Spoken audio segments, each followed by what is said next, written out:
11-ാം തീയതി ശനിയാഴ്ച രാവിലെ 10 മണി മുതൽ തിറവെള്ളാട്ടിന്റെ മർമ്മപ്രധാനമായ രൂപക്കളം തൊഴൽ. ഈ ധന്യമായ ചടങ്ങുകളിൽ പങ്കെടുത്ത് വിഷ്ണുമായ സ്വാമിയുടെ അനുഗ്രഹം നേടുന്നതിന് കാനാടിക്കാവ് വിഷ്ണുമായ ക്ഷേത്ര സന്നിധിയിലേക്ക് ഏവരെയും സാദരം ക്ഷണിക്കുന്നു. കാനാടിക്കാവ് വിഷ്ണുമായ ക്ഷേത്ര സന്നിധിയിലേക്ക് ഏവരെയും സാദരം ക്ഷണിക്കുന്നു. കയ്പമംഗലം സേവാഭാരതിയുടെ ആഭിമുഖ്യത്തിൽ ആശ്രയ കേന്ദ്രവും പാലിയേറ്റീവ് കെയറും പ്രവർത്തനം ആരംഭിച്ചു.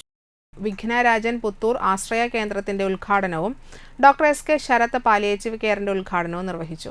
സേവാഭാരതി ജോയിന്റ് സെക്രട്ടറി സുജിത് കാരയിൽ, ജില്ലാ സെക്രട്ടറി പി.യു. സനീഷ്, ഗണ്ട് സേവാ പ്രമുഖ് മഹേന്ദ്ര പ്രതാപ്, BMS ജില്ലാ vice president Harish, treasurer Baburaj എന്നിവർ സംസാരിച്ചു. പൊതുജനങ്ങളെ സേവിക്കുക, സേവനം ആവശ്യമുള്ള ഒരു ലിമിറ്റ് കുറവൊന്നുമില്ല. എത്ര സേവനം ഉണ്ടെങ്കിലും സ്വീകരിക്കാൻ ആൾക്കാർ തയ്യാറാണ്. സേവനം കൊടുക്കാൻ നമ്മൾ തയ്യാറായി കഴിഞ്ഞാൽ അതിനുള്ള കഴിവും നമുക്കുണ്ടാവും.